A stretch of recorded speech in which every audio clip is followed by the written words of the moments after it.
Hello, everyone, and welcome to the Horizon IndyCar Series inaugural season finale. It's the Murph, it's the Wreck, and we're here for 250 miles at the world's greatest race course. But Ryan, before you can race at Indianapolis, you must qualify, and this is something that every single one of these drivers is doing for the official fixed Indy 500 that's about ready to happen. And we're going to show our viewers what one of those runs looks like. And so we've got the drivers clocking in 4 laps, 10 miles here at Indianapolis. Ryan, is one of the most stressful things you can ever do in the sim or in real life. Yeah, without a doubt. Unlike many places, at Indianapolis, it's a 4-lap average, meaning that you have to do 10 miles around this place as picture perfect as possible. Yeah, you do. And right now we're looking at Andrew Serwak. We're going to go on board. Well, we're not going to go on board with Andrew because he is slowing down. Who else do we have out there? Let's focus on Kyle Clintworth. Clindy is currently awaiting his run, sitting on pit lane. And Ryan, even though Clindy has clinched the championship here, he is going to be the season 1 champion here in the Horizon IndyCar Series. That doesn't mean that we don't have a lot to talk about tonight, does it? Yeah, there's still the other positions up for grabs, as well as just the bragging rights from being able to say you won at Indianapolis during the course of the season. Yeah, 100%. You want to make sure that you can say that you want to make sure that you can stake your claim and say that you've won a race in Indianapolis in a league environment, in an official environment, whether it's 50 laps in the fixed series, 80 laps in the open series, 125 laps in the iRacing IndyCar series, 200 laps in the official fixed or the official open 500. Those are upcoming this week and next. You want to be able to say that you won at Indianapolis, and this race really is kind of a gateway to that week for a lot of these drivers. Almost everybody in this field has been making their attempts, Ryan. They've been making their attempts at the official fixed 500. I know I'm just outside the top 100. Clindy's inside that top 50 drivers, but it is a very tough nut to crack. Something like 15 to 20,000 drivers are going to set a time for that thing. Yeah, it is one of the most well-attended of the special events on iRacing, because pretty much everyone wants to pick up an IR18 and head down to Indianapolis and make a run at this thing. They most certainly do, and it draws the best of the best. I was looking through the standings earlier. Pretty much every pro license in iRacing, every pro oval license is put in a time. There are some big names that are at the front of that field, and so it's going to be a fun one. Of course, P1 Broadcasting is going to have the opening top split. That's going to be Friday night for everybody who wants to tune that one in. Our friends over at RaceBot will have the Saturday morning top split, which is the show, as it were. So a lot of good things, a lot of big races happen in Indianapolis this week. Of course, we'll have the iRacing IndyCar Series will be here as well. The fixed series was here this week. The open series will be here next week. It's just a big time. We're watching Kyle Clintworth sitting on the pit lane. We have about 6 minutes to go in qualifying, 6 minutes and 8 seconds, give or take. I would expect that Clindy is going to sit there a little while longer. It's a well-known thing in IndyCar circles that there is a specific temperature profile that you want your oil and water to be in, and so we don't have the start carts here in the sim that they do in real life. So Ryan, the way that you do that is you sit on pit road for a little bit and get kind of manually do the things that the pit carts do in real life. Yeah, because essentially, we have 10 minutes during the session, and how late can you leave it here to do 4 clean laps? Can you roll off with 3 minutes to go and still cross for the 4th in time? You can. You need to be out of pit lane at roughly 3 minutes and 30 seconds to go in the session is kind of where it is right now. Eric Peterson is at the top of the board. His best lap 229.813. So we are off of real life a little bit. This is of course a fixed setup series, and so absolute raw speed is not the biggest thing here. Take a look at the weather. It is perfect conditions for speed here at Indianapolis. 71 in the air, 95 on the track. I wish that was like that in real life. Every time I go to the speedway, it is hotter than the surface of the sun. Except for 1992, and we'll get into that if you want, Ryan. It's 25% humidity, and so very little humidity, which is not ever the case in Indiana anywhere, and virtually no wind. Partly cloudy. Just a great day for a car race. We're watching Clindy sit on pit road. Of course, he is the series champion. Just to kind of run down the points, Alexander Miller is second, and then Josh Ward and Matt Wagner in positions 2 and 3 on that board. They are eligible to get into second should they wish, and Clindy is gonna roll away here, and so we're just gonna show his run. We're gonna let everybody see what the champ is doing. We're gonna get on board the roll bar for Clindy. We'll put his telemetry up, and we'll show everybody exactly what he does. Rolling slowly, 100 miles an hour. Now that's qualifying scrutiny. Right, but you don't want to go too fast there. You don't want to get your tires too high, right, Ryan? Yeah, you want to make sure you have as much of the car left under you for that 4th lap. You most certainly do. Now, he's going to go at that blue, if you notice, there's a blue building there. That's a concession stand in life. That's the mark where you want to go. You're going to accelerate up to your top speed. And ideally, Ryan, Clindy is never going to take his foot off the gas through the next 10 miles. Yeah, pretty much. It is very hard to record a pole speed while lifting at any point during the run. Right down to the rumble strips in turn 1. This car is obviously a little bit more stuck than what we're dealing with for the fixed series, and so Clindy very smooth through turns 1 and 2. He's going to let the car run right up against the wall through down the backstretch. There he is through turn 3. Right out to the wall, now, turn 4. Now, in real life, you typically don't see the IndyCar drivers running down the straights up against the wall. No, they want to get away from the wall in real life because the wall will side draft you. And so you'll see the drivers in real life, they'll get away from the wall a little bit.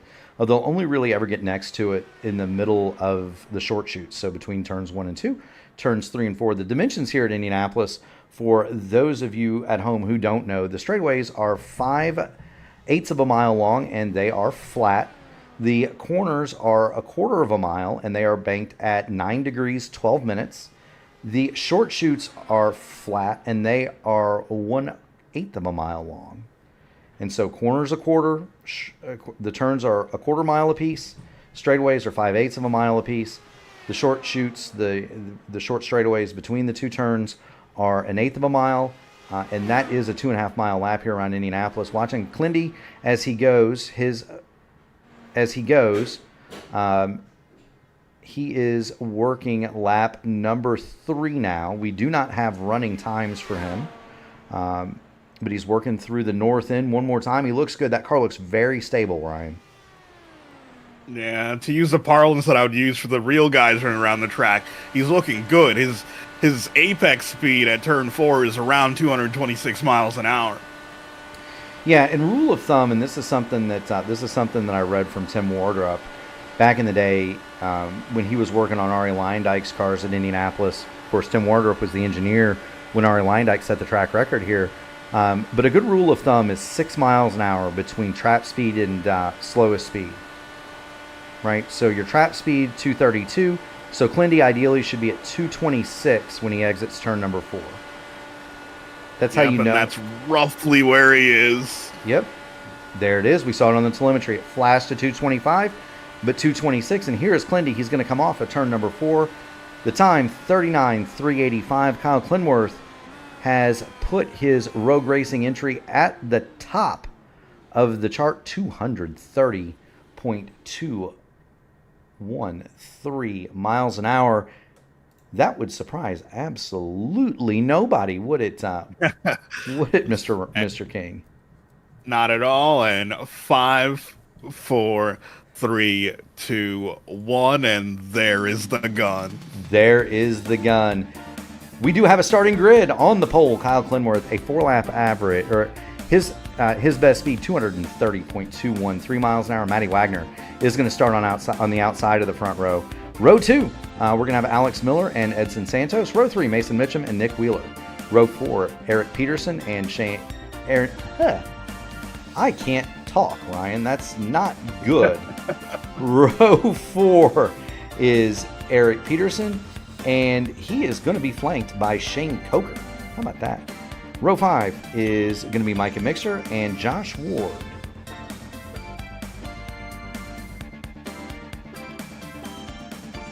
Brian Greenlee is going to start 11th. He will have Turner Johnson his outside, Frank Wynn, Yari Brubaker, Walter Macias, Hugo Galez, Will Stearns, Gary Lovern, Andrew Surwack, and Jeff Heisong. They're going to round out your top 20. We have 3 drivers who did not take time here. That is Cosner, Fox. So Sam Cosner, Lith Fox, and Joseph Morales did not take time. Lith Fox suffered an accident on their qualifying run, and so Lith did not record a time. I noticed that they had a meatball. So that is your starting field here. Matty Wags has gone with a warm-up session here. So interested to see that. Little 3-minute warm-up. Yeah, like a peek behind the scenes on iRacing with the service. The only real way to get a 4-lap average to work in sim is if you have a session between qualifying and the race. Yeah, and so they'll do a little 3 or 5 minute warm up here, is what most series do. It gives the guys a chance if they haven't already done so, or they haven't done a lot of running on the race setup. Gives them a chance to go out and at least feel like what the car is like on cold tires. Ryan, I always use this time to leave pit road and come back to pit road, just to find that breaking point. Yeah, I normally leave pit road and re-enter pit road. If I have time, I try to do a dummy start, so to speak, because turn 1 at Indianapolis is so much different than every other corner you'll take during the race, because you're in such close proximity to everyone else, and you're going so much slower, and your tires are at the coldest point they'll be all day. The other part that's interesting here, and Ryan, just from being at the speedway, my seats are right. You of course are in the press box because you're a lucky dog, but I have to sit with the public down right about the end of pit road. My seat is at the very top of A stand, which is directly across, and it's directly across from the final pit stall. So pit stall number 1 is directly across from where I am. Roughly, if you're watching the race on TV for the fans at home, where they set up the stage for Back Home Again in Indiana is right perpendicular on the track to where I am. Like, I have a wonderful view of the side of Jim Corneliuson's face, essentially. And so you're right. It is interesting to see him come through there the first time. They are going so much slower. The other thing is that although the corners on this track are identical in dimension, they race very differently. And we're going to go on board at some point with these drivers during the race, and you're going to see what going down the main straight at the Speedway feels like. Ryan, it is completely different than anything else you'll ever see as a driver. It's almost like running through a tunnel of people. Yeah, it is, like, for big time motorsports fans, it is reminiscent of, say, like Group B in the 80s, where it feels like the stands are like leaning over the track edge. It does. And the grandstands here, most of them were built in the 1940s and 50s, and so it has that very old school feel. If you've ever been to, the thing that I would kind of classify it more like anything else is maybe the Iron Bowl in Birmingham, Alabama, the old Gray Lady, where Alabama and Auburn played so many great football games. That's basically what the speedway looks like from the outside. It's just a massive exposed iron building, battleship gray for with the longest grandstand you're ever going to see. And going down the front stretch, you do feel like you're going down a tunnel of people there. You're on board with Clindy looking at the pace car, and that's what you see when you go into turn one. And it's just a rainbow of color everywhere. You really, even in the sim, have to focus. It can be intimidating.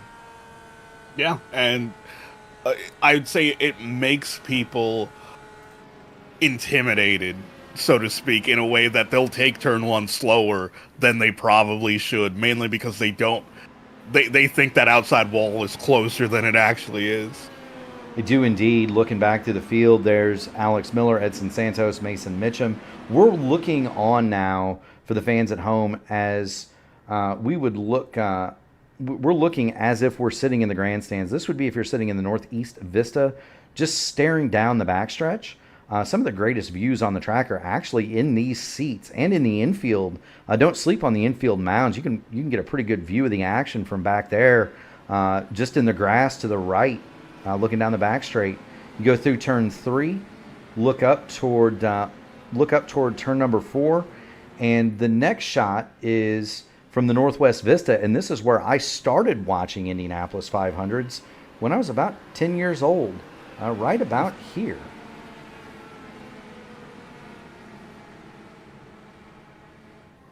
But enough of the reminiscing. These drivers have waited 12 rounds to come here to Indianapolis to settle it. 100 laps, 250 miles away. Barney's got the green flag in the air.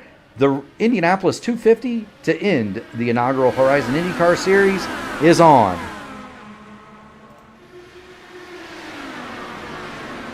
Everybody safely through turn 1, through the short chute.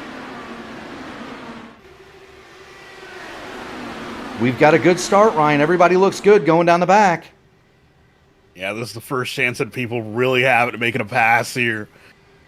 There it is. And really what you want to do, you see Eric Peterson move into the inside of Mason Mitchum. What you really want to do is get yourself to the inside, position yourself, and then you almost have to deny the car on the outside the chance to turn into the corner, Ryan. Yeah, because that first time through 3 can be quite the experience, especially if you're side by side with someone. Most people will just back out of it if they're on the outside. Now there's a car way up high. That is the 32 of Shane Coker, I believe. Yep, that is the 32 of Shane Coker. Coker running in this race. He is normally the race controller, but he has been added to the grid. Way up high. That is something you can do in the sim. You can't really do that in real life, Ryan. Yeah, if you put your car up there, you're having a bad time. You most certainly are. We're going to get back to the front of this field.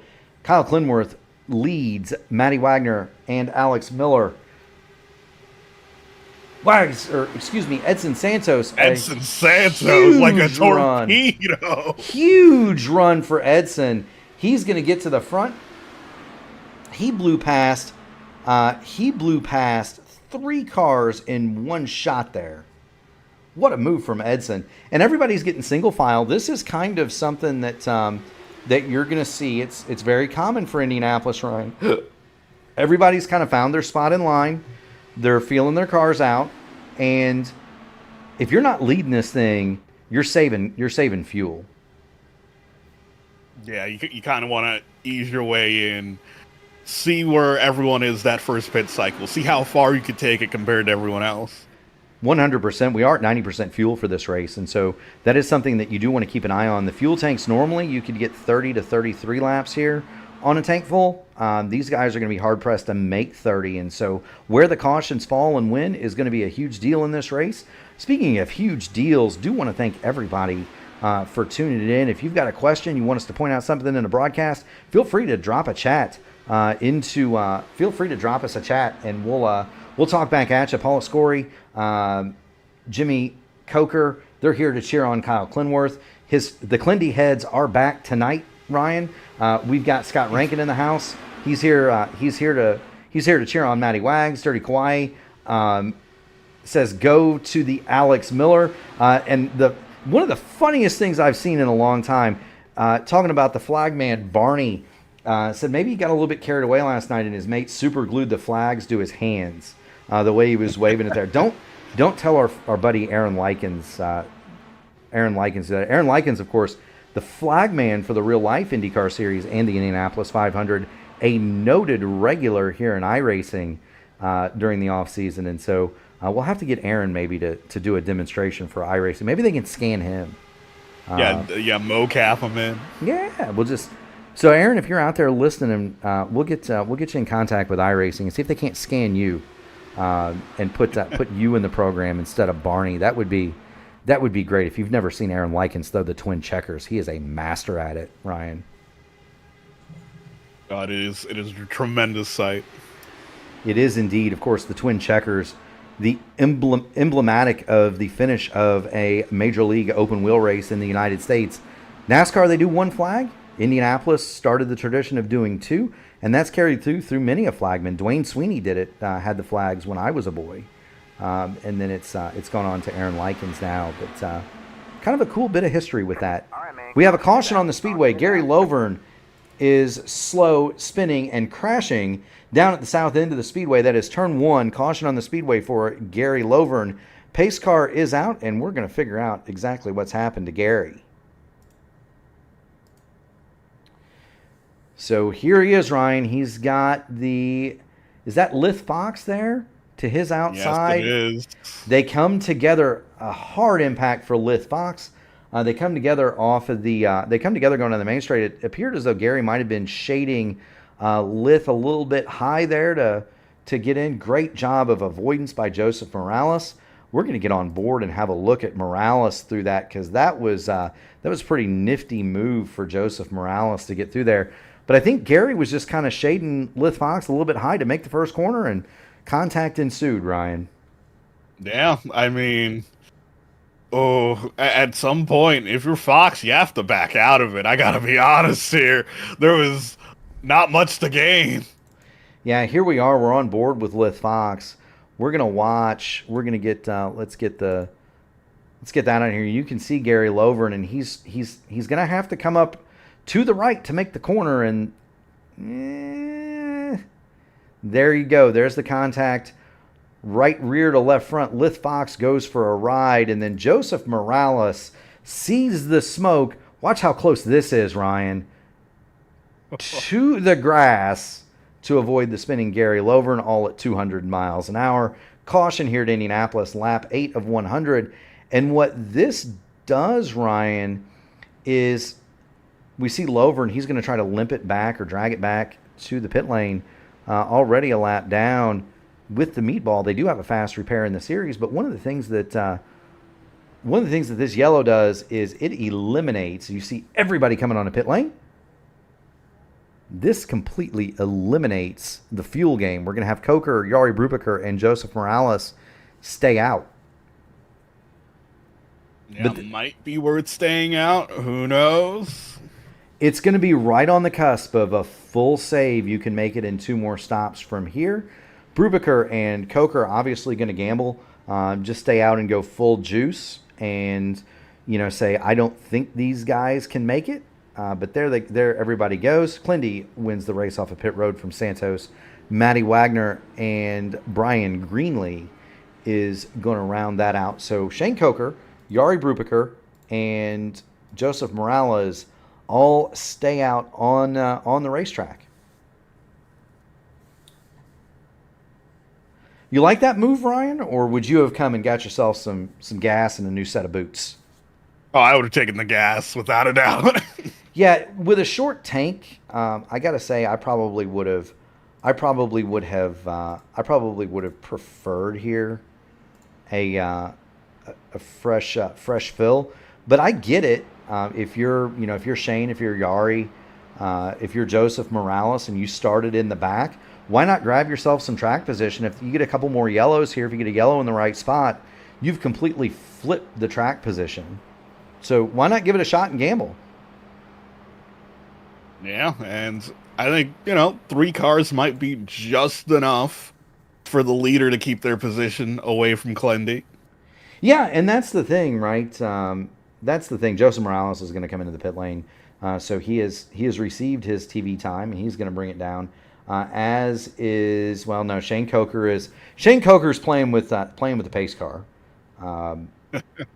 Something I like to do. It always gets Gary going when I do that.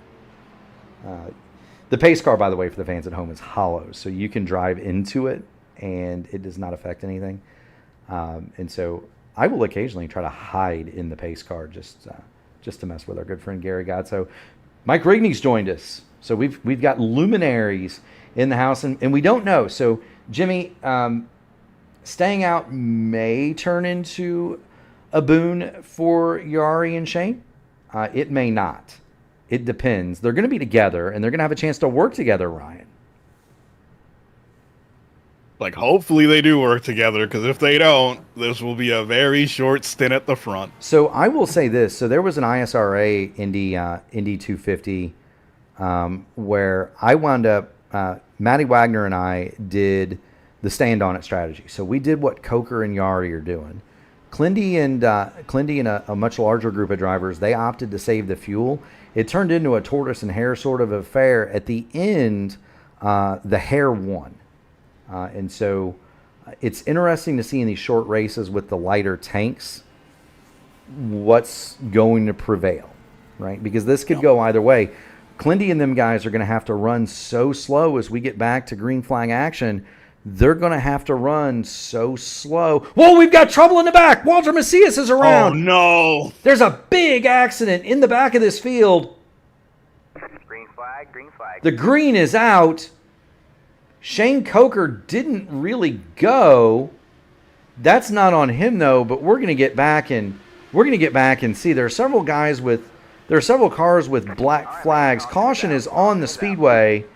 But we have got to figure out what in the world happened in the back of this field here. Yeah, it looks like something happened with Alex Miller. You know it did. Let me get my camera on Alex Miller. There he is in the green and white car. He's got Mason Mitchum to the front of him. Andrew Surowiak is behind him. Walter Macias and Andrew Surowiak both have meatball flags. Gallas and Nick Wheeler have black flags, and I believe race control is clearing those. Alex Miller just locks the brakes right in front of Walter Macias. Macias, hard impact. He goes up and over. Surowiak gets into him. Nowhere for Macias to go. He's going to get a black flag for passing under yellow. That's not his fault, and that's been cleared. My goodness gracious. Let's get in tighter. Definitely throwing a curveball early in this one. Yeah, let's get in tighter on Alex Miller. Here, I mean, he's following Mason Mitchum here. And I believe Mike Rigney is exactly right.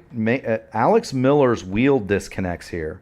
Let's get on board, and you're going to see it, Ryan. You're going to see it. Watch Alex Miller's wheel. It's just going to hard lock left here. Yeah. Oh, you're right. So he has a wheel disconnect in front of the field. My goodness, and that's a tough break for Alex Miller in more ways than you can imagine. He's currently, Ryan, second in the championship. Josh Ward and Matty Wagner are chasing him down for that second spot. With a mechanical issue here, he's going to be in trouble. He's got that thing pointed back in the right direction. Oh no! Well, now he just lost it again. Yeah. Well, he's trying to get back and get the fast repair before. He's trying to get back and get. He doesn't have any rear wing, and he's running way too quick. But he's trying to get back and get the fast repair and not lose a lap. So here he is. He's going to elect to come down pit road. Now he's 20 seconds behind the leaders. A lap here at Indianapolis under yellow is about 1:10. So can Alex Miller get to pit lane, get the fast repair, get back out before the field gets to him? That's actually a thing that we might want to think about here, Ryan, and get himself some gas too. Here he is. He stopped in his stopped in his box. There's the car. He's going to take tires. The car does go up, so he's going to take tires here. And away he rolls, but that is interesting. So Alex Miller gets himself back. Great catch by Mike Rigney in the audience. That's why we have such great fans here at the P1 Broadcasting Channel. He says 28 years of watching replays pays off. But thank you, Mike, for pointing that out. Alex Miller does not lose a lap in that exchange, by the way. And there's the field. We are going to have some takers in the back coming to pit road. Hugo Gallas, Jeff Heisong are coming down the pit lane.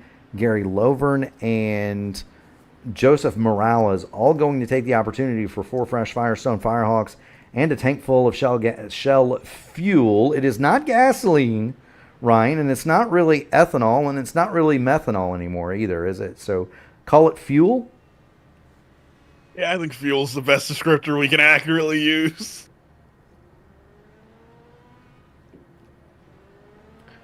So there we go. Everybody, Edson Santos has previously stopped under this yellow, as has Nick Wheeler and Alex Miller. Everybody else up to third position. Alex Miller had another disconnect. Yeah, his wheel just disconnected. You see it in the back there. So all of that to get back going again.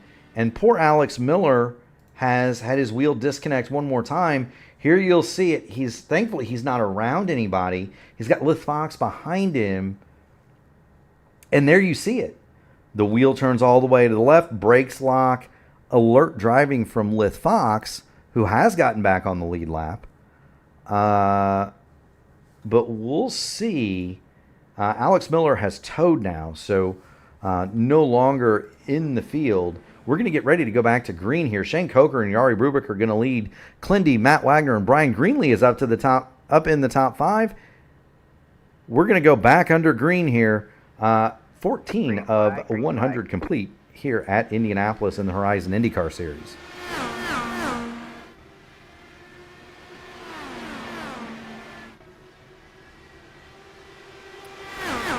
They come streaming through turn 1, through turn 2 now. Everybody makes those critical 2 corners safely. The front 3 have broken away. It's Coker leading Brubaker to the inside. He's got Clindy behind him. And I'm going to bet you a shiny new dime, Ryan Eric King, that Kyle Clintworth is not going to make a single move to pass the 2 cars in front of him. Yep, let him tow you along and save fuel. Tow you along and save fuel is right. Matty Wagner is 0.7 of a second behind this battle. Wags is going to have to burn all of the fuel to pull himself back up into that draft. And you can see Clindy right here. You listen to his car, and he is not all the way in the power. Well, there he goes. There's Yari Brubaker rather. Here's on board Clindy. Watch the rev counter in the dash. Huge lift going through turn number 3. I bet you're going to see another one of those coming down the end of the front straightaway into turn 1, Ryan. Yeah, just lift off just after the yard of bricks. Now 12,000 is the max that they'll turn, and he is way off the gas there. Kyle Clintworth is saving a ton of fuel. Matty Wagner has caught him. I would be willing to guarantee you that Matty Wags is doing the same. Alex Miller has been black flagged, and so he remains on the pit lane. Yari Brubaker is going to slingshot Shane Coker into turn 3.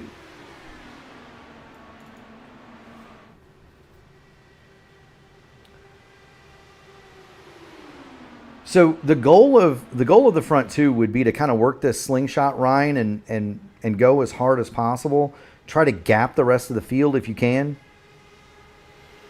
Yeah, because with them not stopping with everyone else being out of sequence, they kind of need to pull that large gap to try to gain an advantage so when they do come in, they don't lose as much ground as they would have. Well, the other thing that they're trying to do is, if you're Clindy, Wags, Brian Greenlee, Eric Peterson, you don't want to lose the draft to the front 2. And so by going as hard as they can, they're forcing that group behind them to burn more fuel. Clindy does not want to lose their draft because, frankly, then he's breaking the air by himself, and then it's free fuel for Wags and everybody behind him.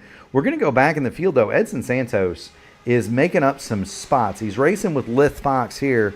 Santos is the first car that stopped under that last caution, and so by my calculations, Edson would be the one that is the closest or has the most fuel to burn, but he's having a little bit of trouble getting around Lith Fox.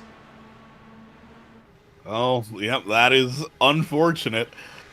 Well, and he's on the high line. He's on the high line. Lith Fox has the bottom, and I don't know that Edson has the wick turned up all the way either, Ryan. That is also true, because we saw earlier in this race what Edson can do. Yes, we have indeed. I think Edson Santos is playing it a bit coy. He's to the outside, and he's able to run out there. The speedway in the sim is very much 2 lanes wide. Alex Miller comes back onto the the racing surface, and so we'll hope that his wheel stays connected. Interesting to me, though, Edson Santos, Nick Wheeler, Hugo Galez, Joseph Morales, Walter Macias, they have not made a charge toward the front of this field, even though they do have a lot more fuel than everybody else. Meanwhile, back at the front, the battle rages. Here's Shane Coker. He's going to go to the inside of Jari Brubaker one more time.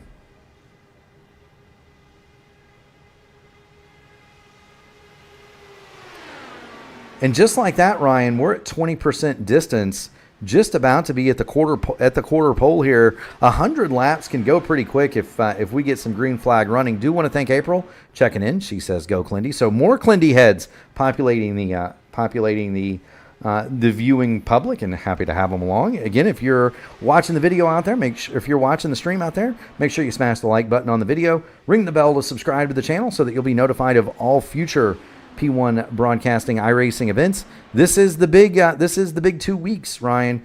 It's Indy month here in iRacing and in P1. We've got the official Indy 500 coming, and the Horizon IndyCar Series. Their finale kind of kicks that week off, doesn't it?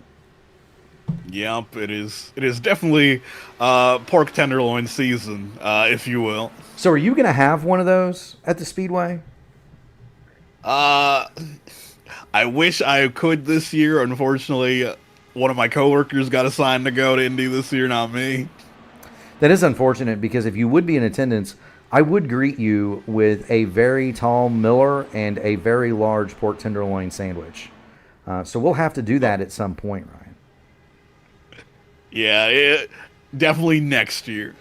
One of the cool things about Indianapolis for the fans at home, as we watch Brubaker and Shane Coker continue to swap the lead, back in the pack, everybody else is pretty much stable. You've got Brian Greenlee and Matt Wagner working on each other for 4th and 5th. Micah Mixer and Eric Peterson back in that battle, back in there as well. 2x2, 4th, 5th, 6th, and 7th there. Josh Ward is the interested party in 8th. And this is what he sees. Gives you kind of an idea of what these drivers are experiencing. 220 plus miles an hour, pretty much on top of each other, Ryan. Yeah, because that's one of the, I wouldn't say weird things about Indianapolis, that you could run essentially nose to tail with the cars in front and behind you and seemingly be stuck. Yeah, it is very difficult to pass in the pack. But you can run reasonably close to one another. Looking at Josh Ward, he makes the pass on Brian Greenlee. So Josh Ward is going to go to 7th in this field. He's going to draw a bead on Eric Peterson. Meanwhile, Micah Mixer and Matt Wagner, they've broken away from Peterson. Micah Mixer is looking for 4th on Matty Wagner. Thinks better of it going into turn 1. Yeah, it's a situation where not all runs are good runs. Sometimes you should just lift and let it go. Most certainly so. Watching Brubaker and Shane Coker continue to swap the lead up front. Clindy firmly ensconced on the gearbox of whoever is in second. You will see him not pull out and make the pass. Not that Clindy isn't capable of sending it up the inside and past these two, but he is making mountains of fuel behind Coker and Brubaker here. Now, to make a rough comparison to road cycling, to that form of racing we see at the Tour de France, anytime you see like a multi-rider breakaway, kind of the success of that breakaway depends on everyone working together. And typically, if someone is sort of like sitting back, resting, saving energy, everyone else in that breakaway will, start to be a bit more uncooperative to try to get that third person to go. This case seems like the reverse. This case seems like Clindy is trying to push them to keep working together and to keep helping him save fuel by going as fast as they can. And we're gonna we're on board with Clindy now. You're watching the rev counter down to 11,000. Let's get up here and look at Shane Coker. Kind of the same thing. Shane Coker not lifting off. 11.5. Now that's clean air. He gets Brubaker down the inside. That's a planned swap. Watch the RPMs for Shane Coker as he comes down the main straightaway, and you're gonna see those climb right up to the limiter. And you never see Clintworth do that. You see the blue lights flashing indicates pull next gear. Clindy's aren't doing that, and so that's how you can tell that that Clindy is saving the veritable mountain of fuel. He's going to pull right up on the back, roll out of the power, and coast through the corners. Let these guys tow him along. We should be just about at the point where Brubaker and Coker, though, are going to be due on pit lane. They've been out 28 laps. Now, we've had 7 or 8 laps of caution in there, Ryan, but they've got to be getting awful close to their number. Yeah, I'd predict for them to come in some point between laps 35 and 40. That seems like the place where they would have to pit. For the rest of the field, they're probably looking 10 more laps down the road after that. Yeah, and it'll be interesting to see what Brubaker and Coker want to see is either is a caution now. If they can get a caution now, they're going to be in really good shape. But if they have to pit under green, they're going to need to do this for the rest of the race. And it just becomes the tortoise and the hare scenario, kind of as I described earlier. Would you rather be the tortoise or the hare? Would you be the pursuer or the pursuee, Ryan? Oh, I'd rather be the pursuee, especially here in Indianapolis, because especially near the end, you don't know when the next caution would be the last caution. And if you're ahead, well, you have the position. Yeah, Tony Kanaan, right? He grabbed the lead a couple of laps before everybody thought he should. Yellow light comes on, courtesy of Dario Franchitti. Tony Kanaan wins the Indianapolis 500 under the yellow light. And had he waited, he would not have been victorious that day. And so there is something to be said for leading this race. I'm wondering, here comes Brubaker, and so he made it 30 laps exactly. That's going to hand the lead to Shane Coker, and Clindy now sends it up the inside, and he'll demote Coker to second. Yeah. At that point, without a tandem ahead of him, there's no point in sitting back and saving fuel. He needs to go. No, and now Clindy's kind of filled that role as the guy doing the slingshot with Shane. Now we don't know what the settings are on the steering wheel. Of course, IndyCars do have fuel maps, and here comes Coker. He made an extra lap over Jari Brubaker, and that could be a big thing. Also coming in, Lith Fox, so that's going to hand the lead over to Micah Mixer, who's going to go to the front. Clintworth back to second. Eric Peterson, he'll be third. Matt Wagner fourth, and Josh Ward, don't sleep on him. He's the Wednesday night champ for one more night. He runs fifth. Yep, it's going to be one of them scenarios where when we hit that pit cycle, we're going to see multiple guys peeling off, getting time at the front in the lead, and it just becomes a question of how it shakes out once everyone goes through their stops.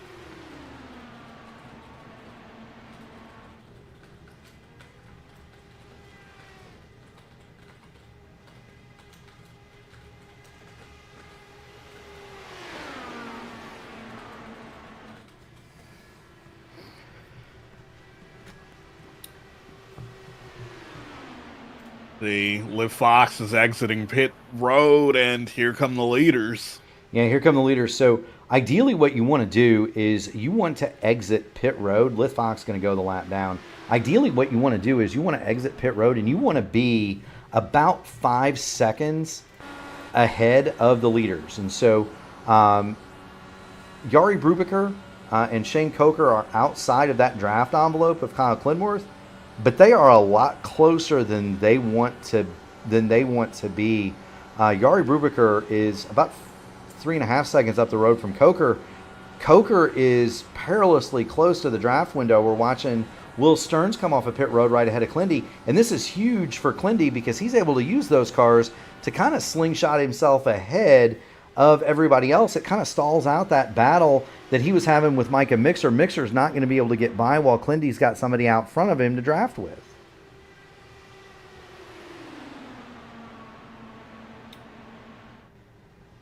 Do have a question about the championship. So the championship has been decided. Kyle Clintworth is the series champion just by virtue of having started. He clinched that last week. Alex Miller was second. Miller has punched out with equipment issues, and so he will be credited with 23rd and last. That is going to open the door for Josh Ward, who currently runs 5th, and Matt Wagner, who runs 4th, to potentially slide into that second spot. So there is an 18-point gap between Miller and Ward, and then it's another 20 back from Ward to Wagner. And so those guys are all very much in play for 2nd, 3rd, and 4th in the championship. Other fights to keep an eye on. Craig Forsyth is not here.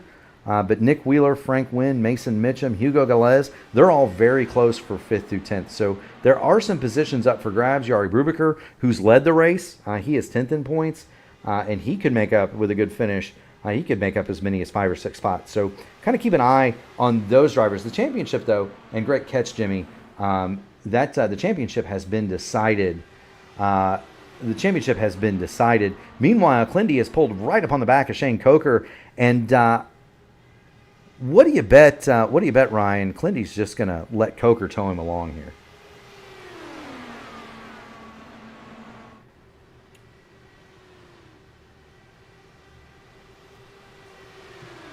I don't know if we've lost Ryan Eric King.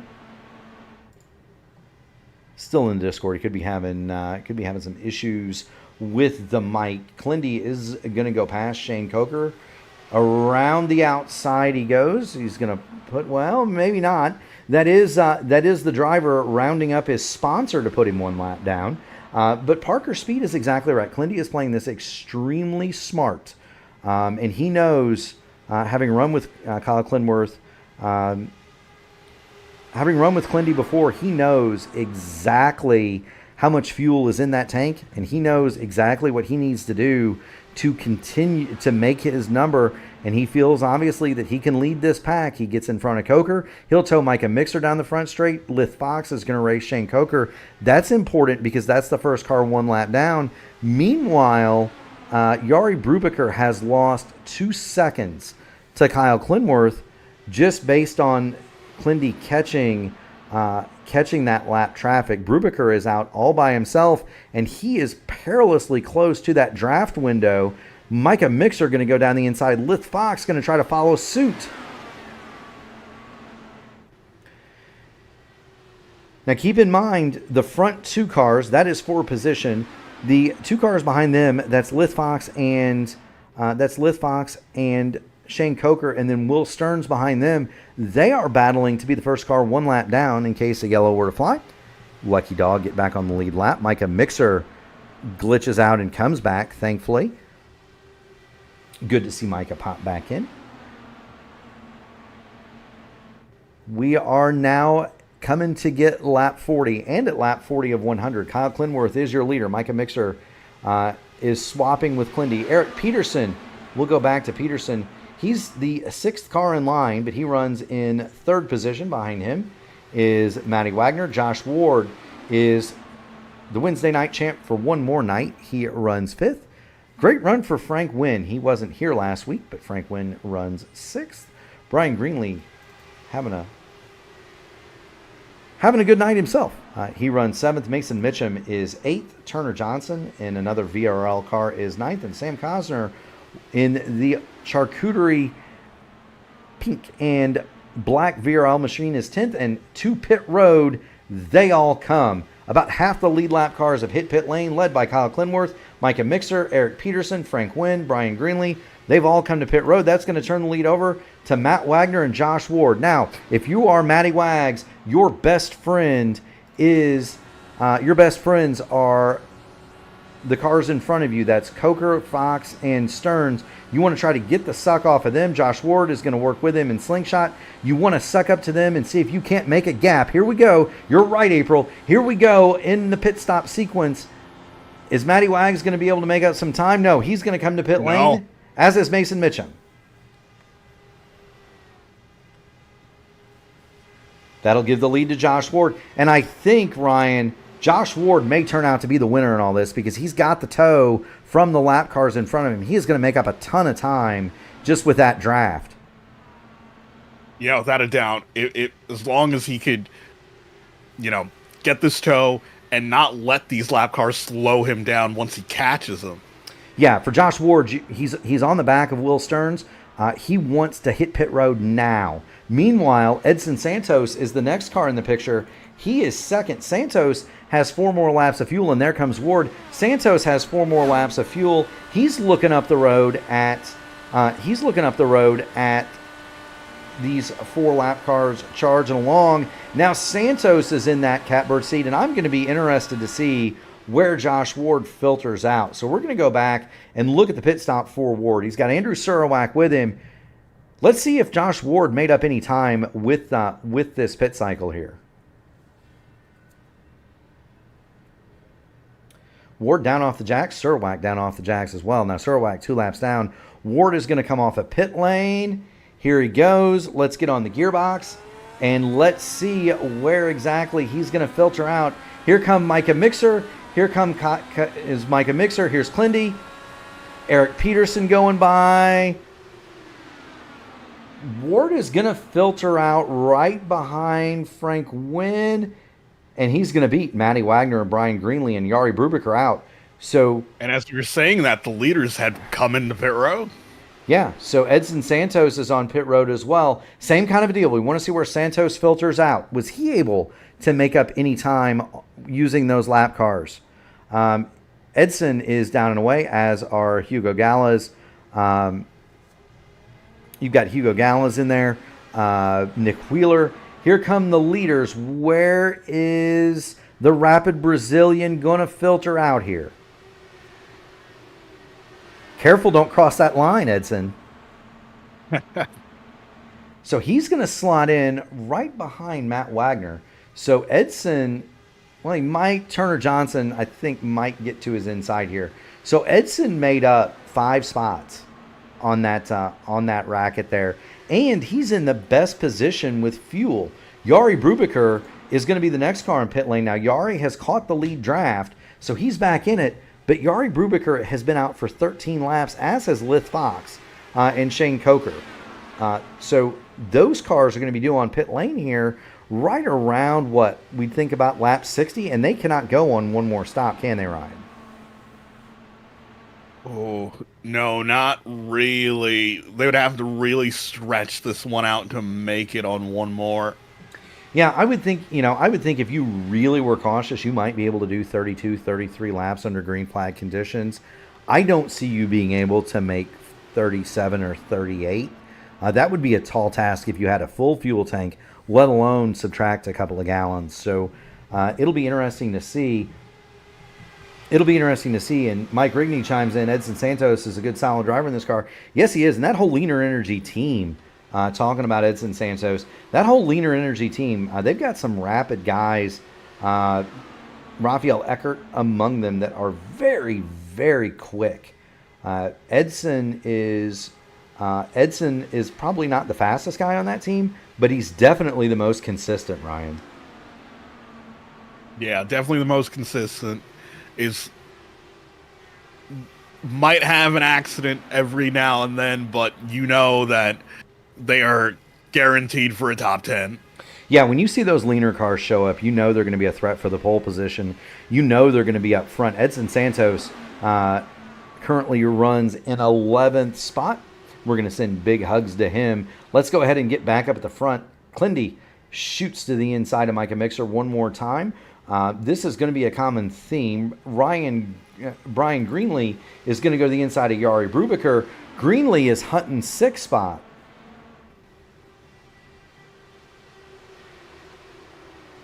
But you can't, it's so hard to make that move, Ryan, because you get down on the inside, you have the preferred line going through the corner, but the preferred line down the straightaway is not the inside, is it?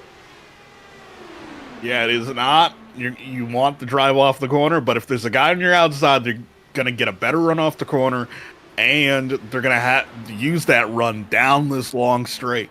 And they get the draft. If you're on the outside, you get the benefit of the draft because everybody filters up right next to the wall. Josh Ward is going to make the dive on Frank Wynn. And let's see, is the inside or the outside going to prevail? Ward is even Steven going through the short chute.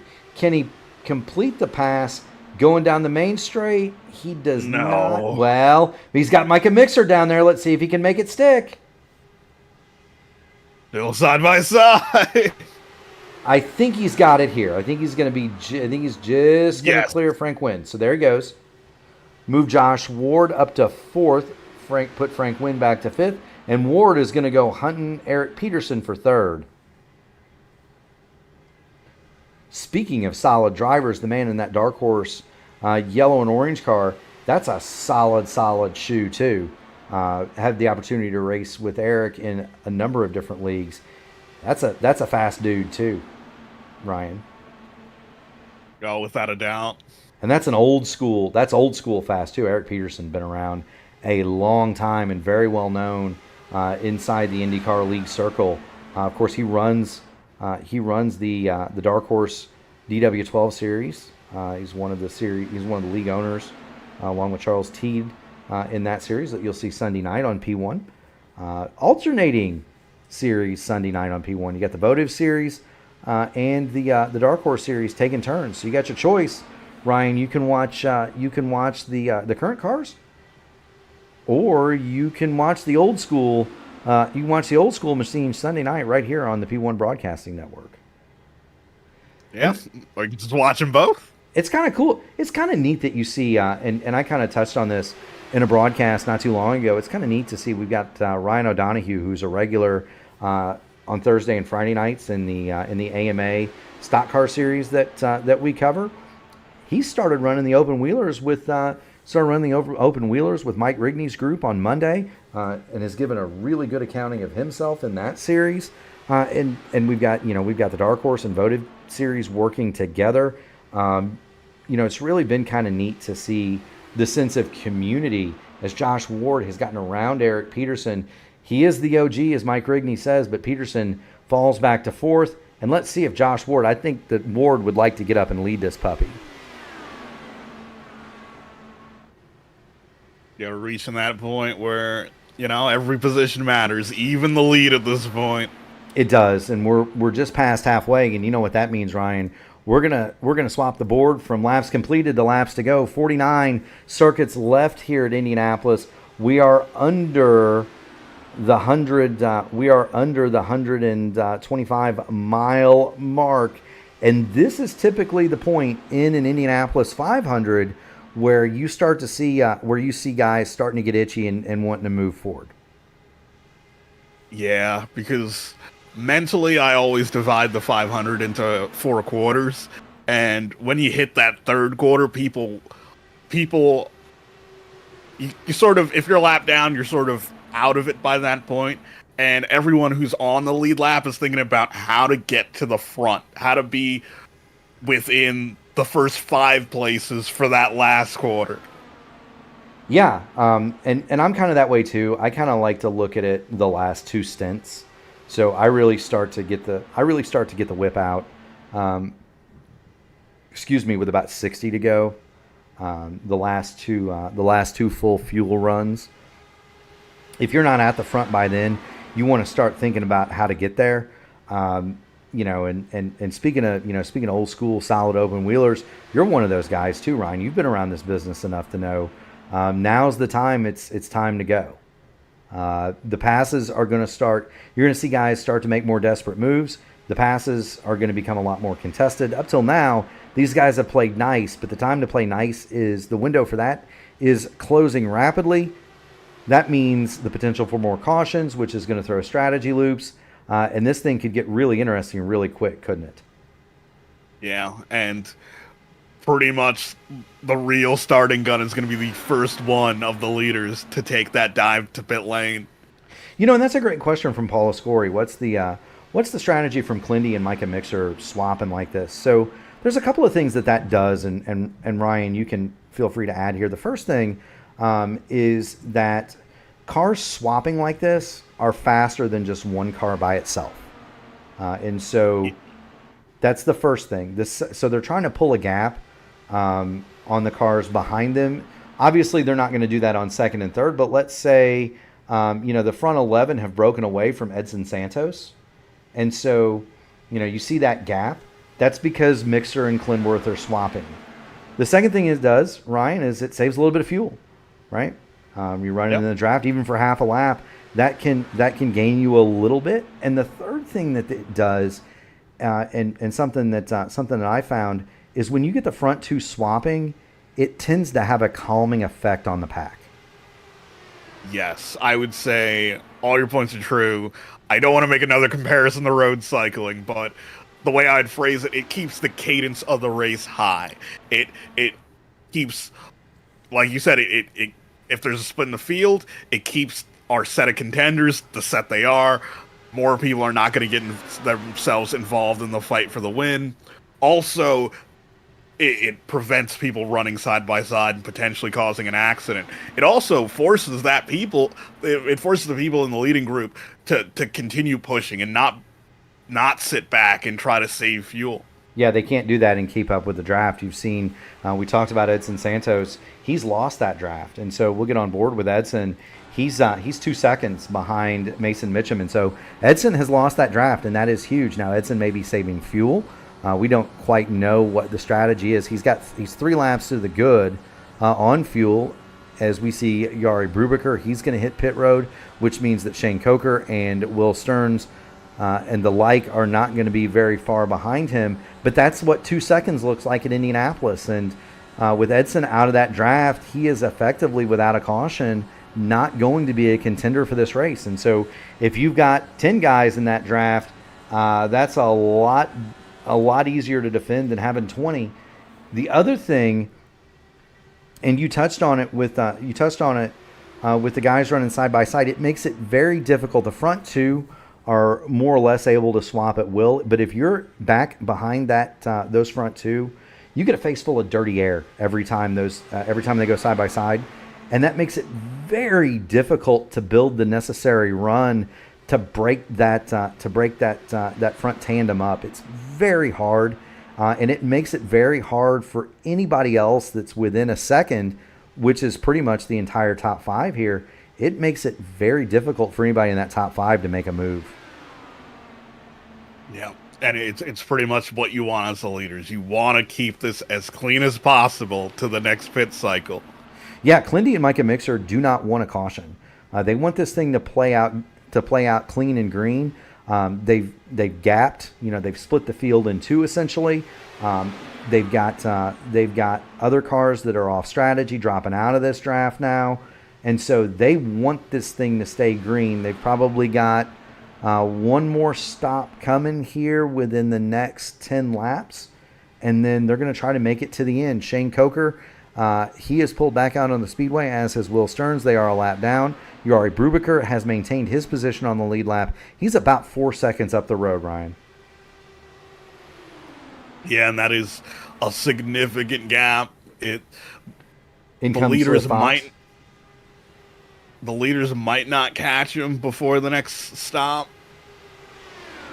They might not. Now, they might not. It's worth mentioning that Stearns and Coker are together, so they're able to work together. But they are a lap down. But we hope that answered your question, Paula, as to why Clindy and Micah would be working together. And they're not they're not necessarily teammates out here, but sometimes your teammates or your friends are kind of where you find them, right? Right, Ryan? Yeah, because some of these guys don't have teammates. Some of them do, but your teammate might be on the other side of the field of you. You just need to work with who's around you. Yeah, and kind of note, if you're watching out there and you're watching the whole race out there, kind of note, we're going to call this the status quo. When and how the status quo ends is going to determine who wins the race. And each driver, each one of these two, and probably Josh Ward and Eric Peterson as well, kind of have in mind when the status quo is going to end and when they're going to do something to try to break that up. Now, for Peterson and Ward, it's going to be sooner. Micah Mixer awfully high there. For those two, it's going to be sooner than Clindy and Micah Mixer. But when do you say, okay, if you're Clindy and Micah Mixer, I'm done swapping. Now let's have a fight for the win. When is that? And your car may dictate that for you. Micah Mixer is extremely loose coming off of both turns 2 and 4. I would say usually the point where I pull the trigger is if whoever my swap partner is, if I know my car is, if they're slowing me down, if my car is significantly faster than them, and I'm slowing down to keep swapping Clindy is with hitting them. pit road. So Kyle Clintworth is the first to blink, 38 to go. That means he cannot make it on this stop alone. Micah Mixer is going to assume the lead.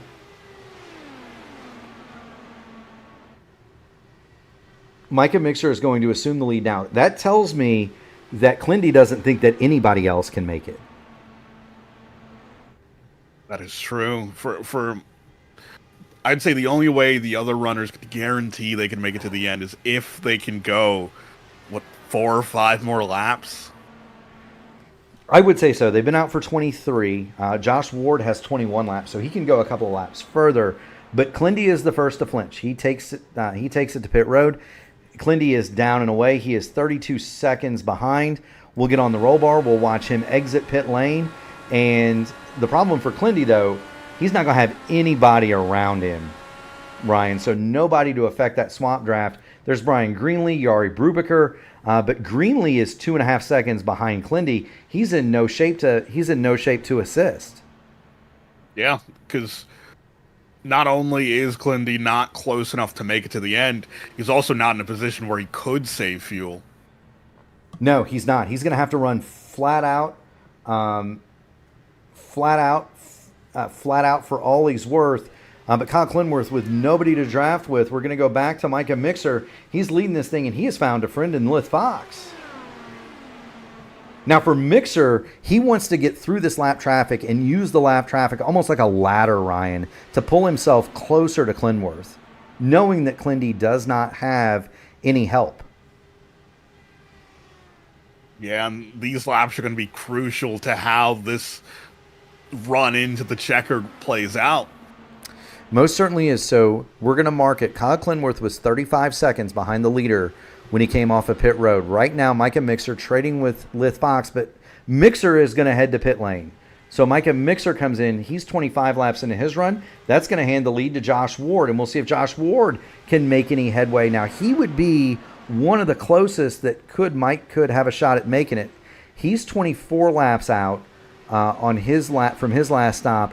Edson Santos is 23, and I got a feeling that the wily Brazilian who's lost the draft might be kind of playing possum here, Ryan. Yeah, because that's kind of been like one of the storylines, so to speak, below the surface. How Edson has been saving fuel during his runs. Most certainly has. So Mike Rigney asked the question, what are their fuel tanks limited to? It's 90%. So we would anticipate that a full run would be somewheres at full rich in the 27 lap range. You might be able to stretch it to 31 if you do the super save. So that's kind of the situation. So if you're stopping now, if you're Clindy and you stopped 3 laps ago, even if it was a full tank, you're not going to make it with 36 to go. You're going to need some help. Josh Ward, he's trying to stretch it, probably 3 more. We'll see. The man in the catbird seat might very well be Edson Santos. Eric Peterson has shot to the lead. He is 27 laps out, 28 now on his current run. So how much of the old petrol is left in the tank on the Dark Horse car? So this will be interesting because Ward is 2 laps to the good on Peterson, and we've mentioned Edson Santos. Edson, he is 3 laps clear of everybody except Wagner and Mitchum. They're 2 laps. Let's put the stint length up here. There you go. Peterson out 28, Ward 26, and there you see it. Wagner and Mitchum 27. Santos, Wheeler, Gallas, they're 25. So probably, if you're looking at a chance to make it, it could come from this man right here. Eric Peterson is going to hit pit road, and that's going to switch the lead back to Josh Ward. He's going to go for another circuit, Ryan. Oh, boy. So we know that Clindy cannot make it. We know that we don't think that you can go any more than, 30 laps. And this would be 30 laps for Frank Wynn. Matty Wagner is going to have a lap after that. Edson is going to have another lap after Wags. One more circuit for Ward.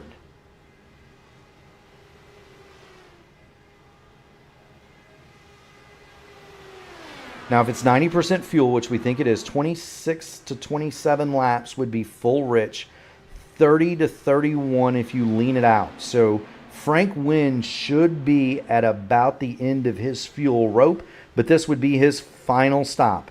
Josh Ward is going to go a couple of laps longer than Frank Wynn, and it would take a stick of dynamite to get him to pass Lith Fox right now.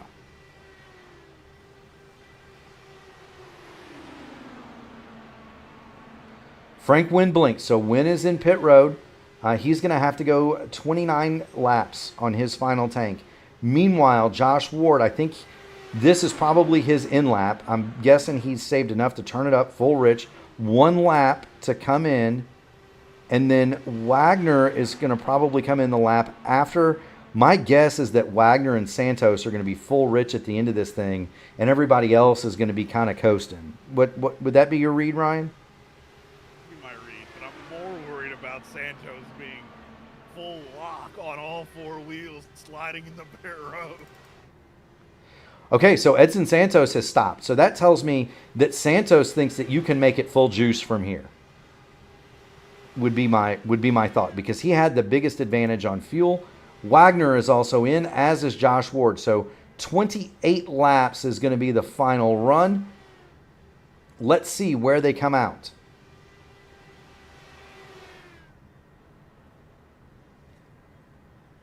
In comes Matty Wagner. Good looking number 6 machine up on the jacks. Away he rolls. Josh Ward going to come out just ahead on pit road. They will play nicely. Ward will get the lead on the warm-up, get ahead on the warm-up lane. Everybody else has now stopped, with the exception of Nick Wheeler and Hugo Galez. They're going to go 1 more lap, and then I would assume they're going to hit pit lane as well. We're with you, Mike. I hope it stays green too. This is going to be wild. This is going to be just like your race, where you had different people on different fuel agendas. You had guys full lean, full rich. So you had Craig and I driving around like we had our hair on fire, and you had Clindy and them guys kind of coasting. Clintworth and Micah Mixer are going to be your leaders when this cycles out. Nick Wheeler has pulled it to pit lane. Hugo Gala is going to take it 1 more turn around and give Hugo his due at the 3/4 pole. He is going to be the leader, but he'll surrender that lead onto pit road now.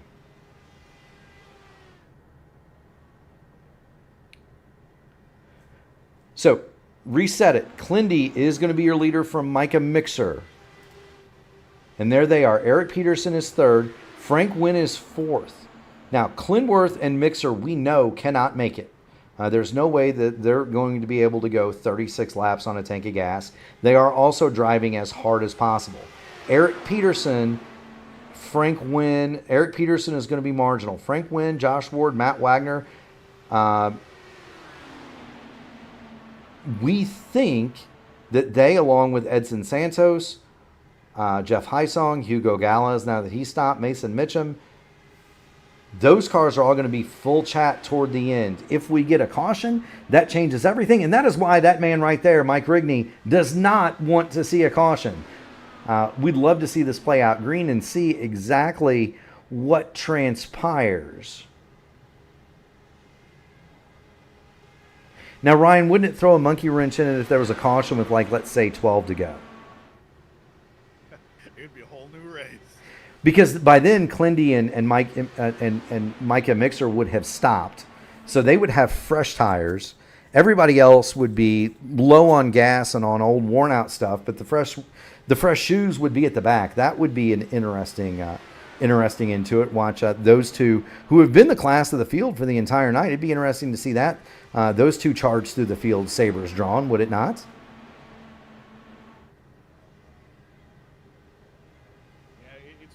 Scenarios where honestly I don't want it to happen, but to see essentially the season finale at Indianapolis come down to a sprint between some of the best people in the league, it's an exciting prospect. It most certainly is, and we do apologize, Ryan. It sounds like maybe your microphone sort of switched because you sound very far away. There's the wreck. You know what I love more than strategy racing, Mike Rigney, is I love talking to the wreck about strategy racing. And I love not racing against him in a strategy race because I usually lose those. Here's Micah Mixer one more time. It's normally the only way I can get wins. Eric Peterson got awfully close to the wall there. I think he grabbed a piece of the outside wall. That slowed him down. Frank Wynn had to get in the binders and not hit him in the back. Matt Wagner gets all over Frank Wynn here. That was a costly mistake for Peterson. One, because it cost him, he fell into the clutches of Wynn, Wagner, and Ward. But he lost a ton of time there, and that might not be fuel that Eric Peterson has to burn to catch back up to the front, too.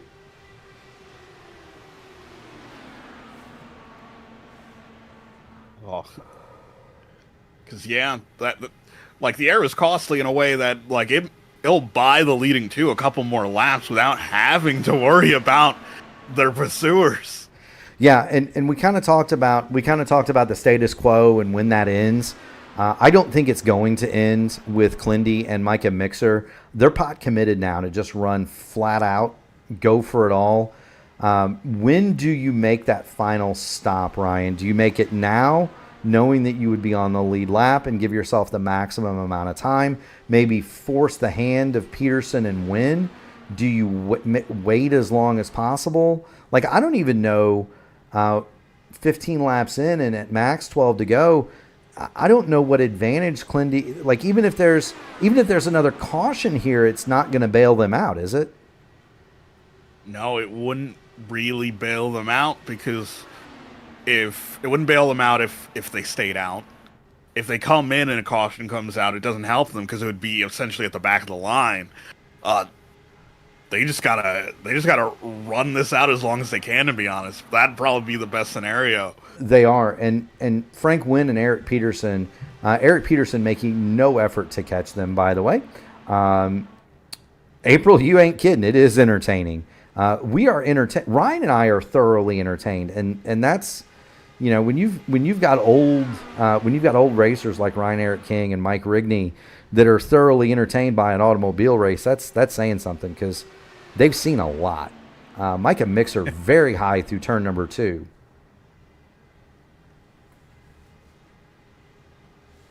Yeah, slowly but surely, Peterson is clawing in the gap. He'll get there.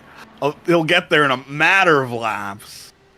He will. Now, we also know that Clindy and Micah Mixer, they're going to have to stop somewhere between 12 and 8 to go, would be my bingo lap here. Somewhere between 12 and 8 to go.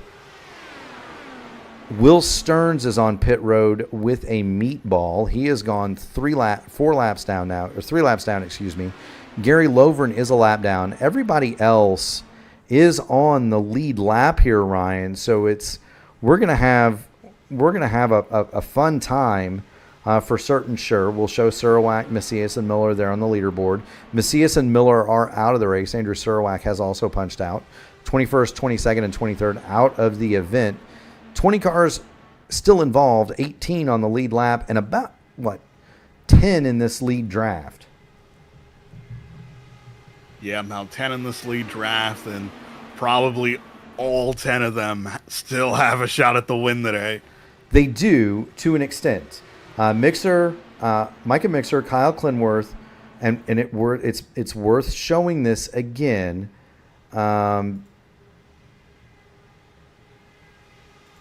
It's worth showing this again. So we are fairly certain that Clindy and Micah Mixer are going to have to stop again, as would Brian Greenlee and Yari Brubaker. Greenlee's coming in right now. Oh, as well as our leading pair. Yep, they're all going to come in, and they're going to stop together. And so their goal now, and this is kind of what I figured, get just enough fuel so that you can go to the end and get yourself a new set of tires.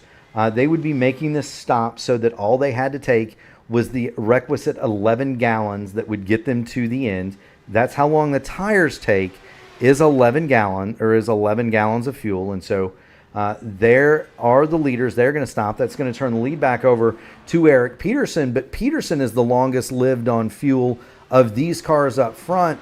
He doesn't exactly have the gas to go for it all either. Yari Brubaker is going to hit pit road.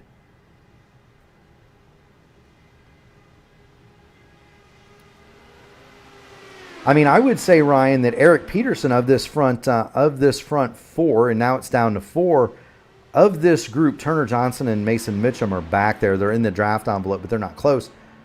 Of this crew here, Eric Peterson is probably the chanciest on the fuel, wouldn't you say, Ryan? Yeah, pretty much in a position where you got to keep your eyes glued to the fuel gauge. Just save every drop. Yeah, I mean, for Eric Peterson, he probably doesn't want to be leading. Matt Wagner and Josh Ward probably know that, and so they're not exactly going to try to pass him either, knowing if you pass him, he could save enough to make it, right? Yeah, and making it might just be enough to win the race today. Yeah, I mean, of the top five now, and we've whittled these contenders down to six. Of the front six, the chanciest on fuel would be Peterson in the lead, and then Turner Johnson. They've both been out 16 laps. I think everybody else is probably going to be able to make it. Of the ones able to make it, Matt Wagner and Josh Ward are going to be the ones that can go the hardest. And Wags has just gone to the lead.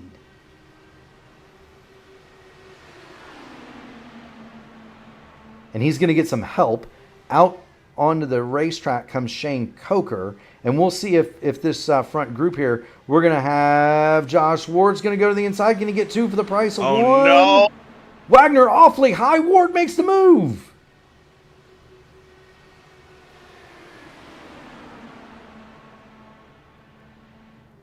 Yeah, they should get the toe here to get by. I think that's why. Oh, no. No, well, Ward and Wagner may still have to save a little yet. Yeah, they might be hoping that Coker just pulls them along. Yeah, they may still have to save a little. It's only these front six. The nearest car back to them is Hugo Galez. Hugo is 15 seconds off of the front six. So it's down to these six. We started 23. The group got pulled apart. Then it was 11. Fuel issues here at the end and different strategies have whittled it down to 6.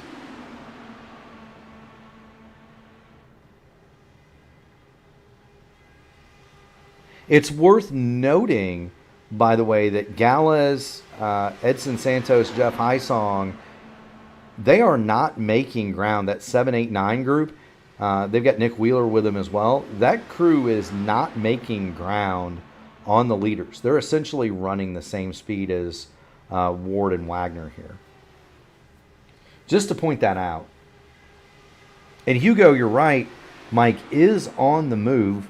That's by virtue of pit stop. So Hugo Gallows has has 2 laps better on fuel than Wagner or Ward. So we know Hugo can make it at full goose. The question is everybody else going to run out? There's going to be at least one guy in this front 6 that makes it.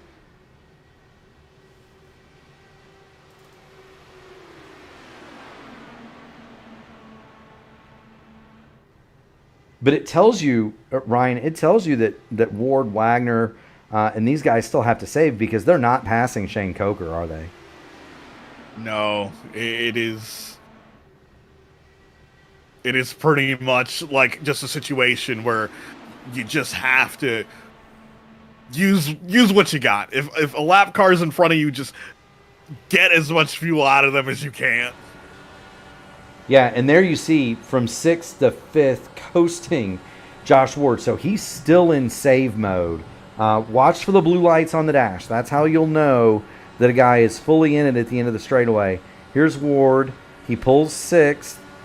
There he goes. So he must think he's good now.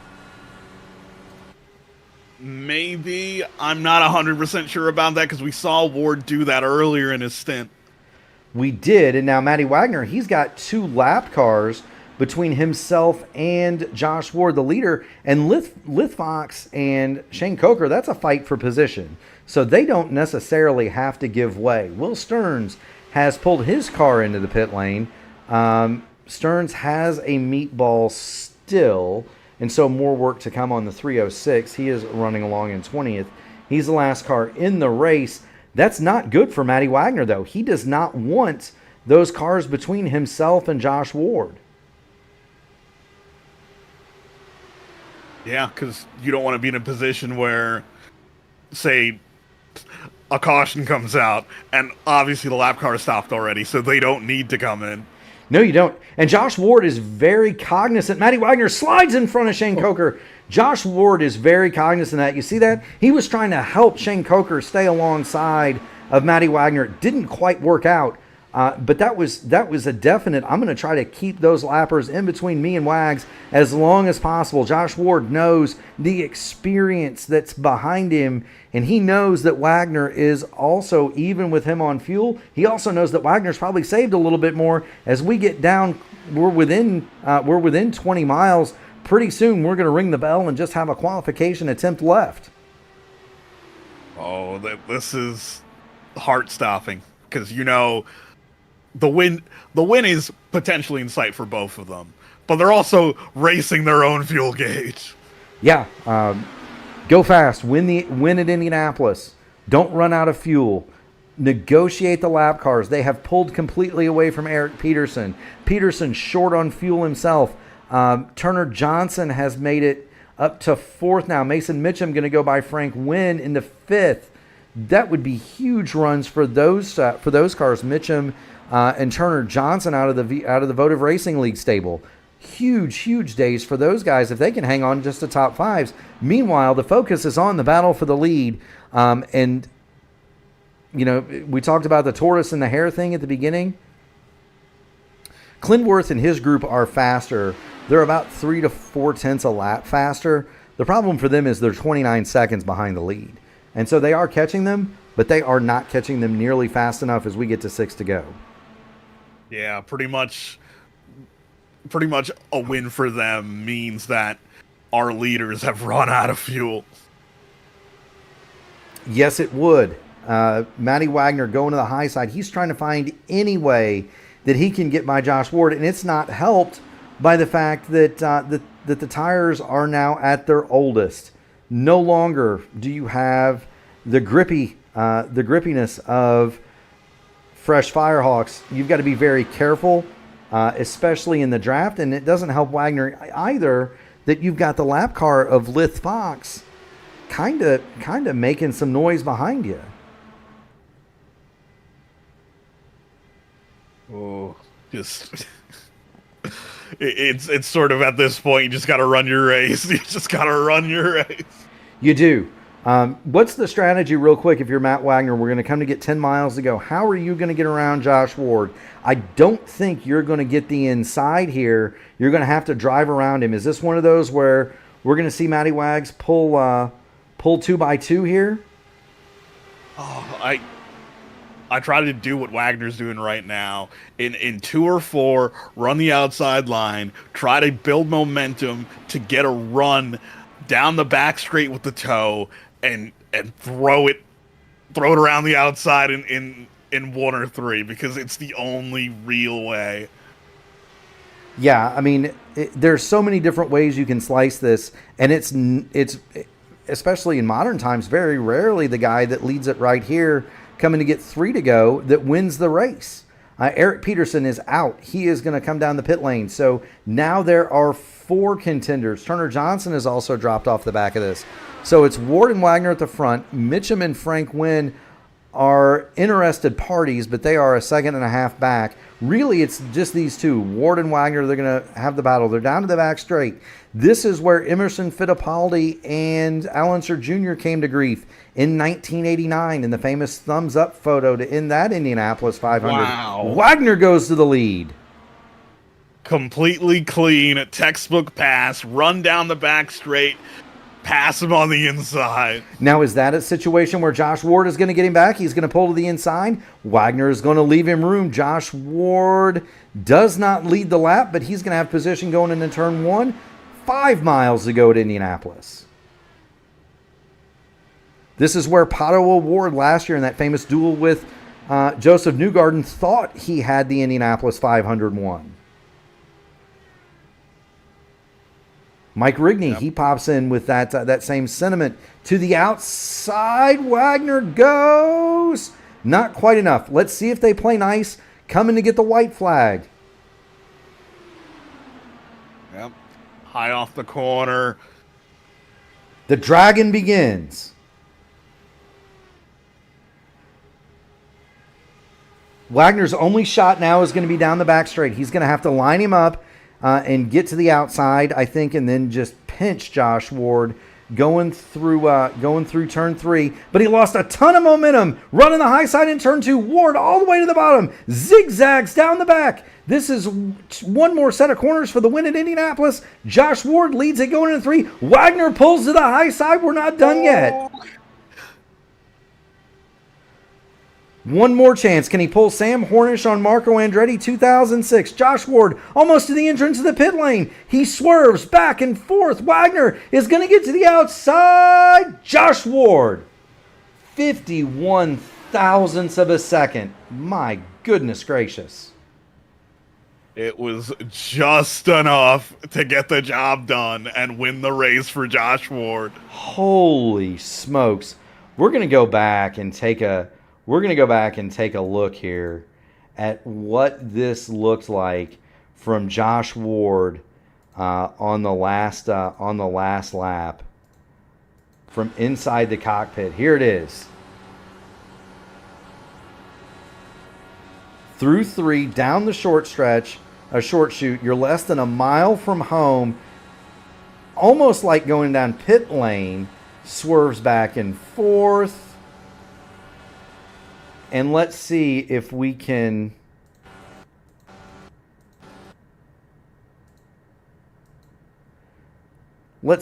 stop it on the line here.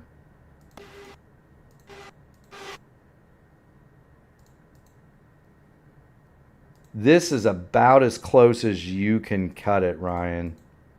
Oh. You just love it when stuff like this happens at Indianapolis. You do. So there's your official margin of victory. Call it, 3/4 of the car, Ryan? Yeah, I'd say, you're right, 3/4 of a length if we're using horse racing terms. And there he is. Josh Ward is your winner. He's going to have it on the yard of bricks. My goodness gracious, what a race that was.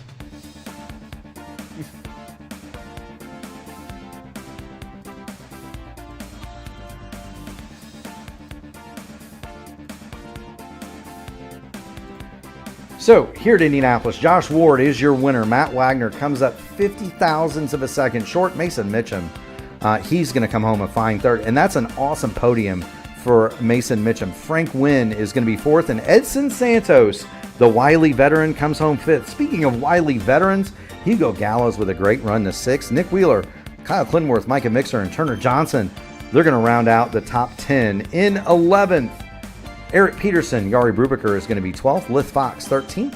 Shane Coker, he brings it home 14th. Jeff Hysong will be 15th. Brian Greenlee, Sam Cosner, Gary Lover, and Joseph Morales all had various amounts of trouble. They are going to be 15th through 19th. Will Stearns, the first car out of the race, in 20th. 21st, Andrew Surwack, Walter Macias, 22nd, and Alex Miller, the connection issues, is going to come home 23rd and scored last. We'll get to the official championship results here in just a few moments. And I bet we're going to talk to a pretty doggone happy Mason Mitchum here in just a minute, Ryan. I've been watching Mason. I've been watching Mason a long time. This is the first time that I've ever had the honor of. This is the first time I had the honor of interviewing Mason Mitchum. But Mace, variable strategies. You come home with a fine third today. Kind of talk to us about your run and what it took to get there. Yeah, so, during that race, a lot of it was just you had to be in map 5. I felt like the entire time to barely make that strategy. And, coming out, I had 29 laps to go, which was, in my opinion, a little bit too far. But luckily, there was a hard super saver line on that last stint that let me save enough to get to the end. Ryan? Yeah, and you talk about getting to the end. When did you realize that you were going to be in the position you were heading into that last fuel stint? And did you consider that the leaders were potentially in fuel trouble? Yeah, I knew for a fact that it was going to be close. I knew Ward was going to be cutting it maybe like one more lap. So I was like, we were kind of just, going with the flow with it. And then as it turned out, we had enough with about 15 laps to go. I knew for sure I was making it, even if people pit in front of me and I had clean air. So at that point in time, I noticed everyone kind of started speeding up with about 10 to go, and I knew that they were going to make it. So I had to start really gunning it. Well, I'll tell you what, you made the right calls. You saved the right amount of fuel, Mason. Welcome to the podium in the interview room. Congratulations on that. As is the tradition. Friends, family, sponsors, shout-outs. The floor is yours, my man. Yes, it feels so amazing to get my first podium here. I love this league, man. I have a lot of great drivers, but I really want to give a shout-out first to Votive, man. Votive it's really made me a lot better over the time, and I got to thank Shane Coker. It's been so amazing with this league or with our team and making us better. So I really want to do that. I really want to thank my girlfriend, Mariella. She always watches the races. She's always here trying to keep my spirits high. Sometimes it's not always podiums, but I'm happy to be here. But yeah, other than that, I just want to thank everybody and thank you guys at P1 for doing such a great job broadcasting. Yeah, thank you so much, Mason, for joining us in the booth. Congratulations on your hard-fought and very strategic third place. Keep going fast, having fun, buddy, and we'll see you next week. Well, not next week, but we'll see you next season. How about that? Next season. Thank you, guys. Next season. There you go. That is Josh Ward. We're going to grab second place finisher Matty Wagner. And Matty, oh, so close to pay dirt there. Kind of walk us through your strategy coming down to those final laps. When did you know you were good? When did you decide to fight for it? And man, do you think you could have done anything a little bit different to come home with a dub tonight? Not really. I'm pretty happy with the P2. A W is just an extra added bonus. I have never won here in the league race, but I won here in the official race. That's the only thing that matters. But it was really tough. I think I timed that kind of wrong because this weaving was like, oh my god. So it's like it was kind of hard for me to grasp that draft. I was trying to do the tactic like I did last year. I used the outside to prevail me onto the win, and things just didn't work out the way I wanted to. Like I said, his weaving was pretty up there, so yeah, I couldn't. Yeah, if there's anything I would have changed, probably not. Ryan? Well, you were in position to get the win, and I kind of want to know how'd you get there, because from us here in the booth, it looked like you and Ward were potentially in fuel trouble. When did you realize you had enough to make it to the end? Oh, so that fuel thing, yeah, that was it was actually pretty tight. I finished with about a half gallon remaining, so um, I was a little bit concerned for a little bit, and I started to look at my numbers, and really see my numbers when you get down to 10 to go, and it's like, oh, okay, I'm really close, and I oversaved, which was bad. So, um, but if I would have gone sooner, do you think the best way is to lead? Not really here at Indy, because you look here in the real life situation.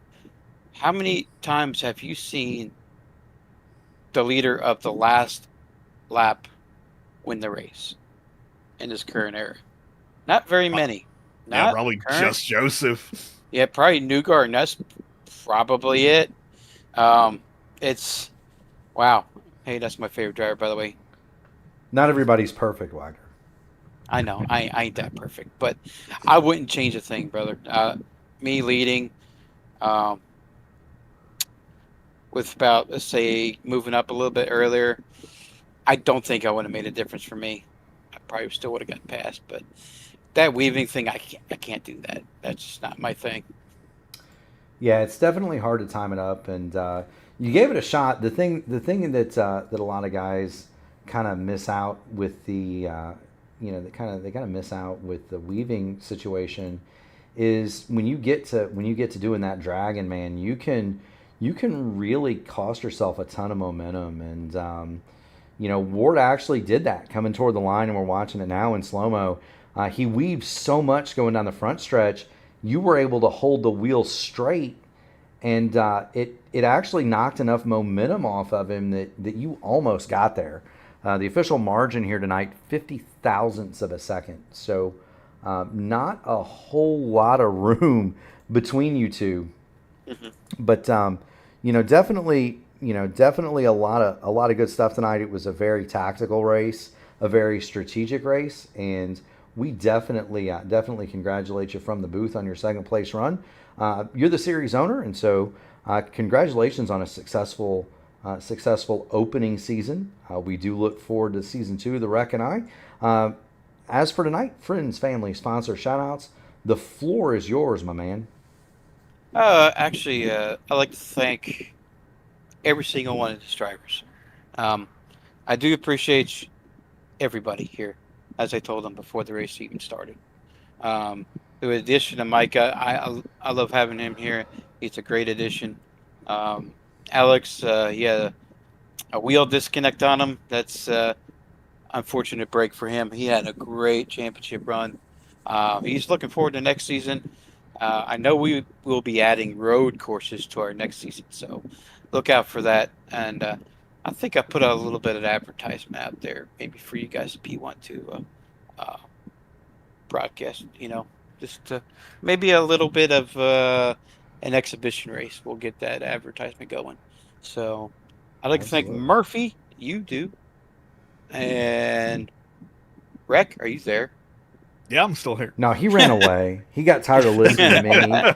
He put the headset down, went out for a beer. Hey, can I join you? Maybe. You owe me a beer, by the way. I owe you two.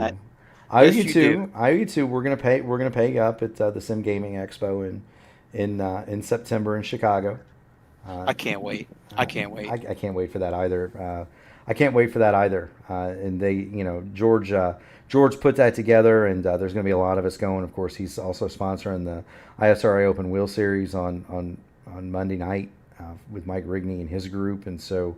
But I'm looking forward to that. I know I'm going to be there. I know Gary's going to be there.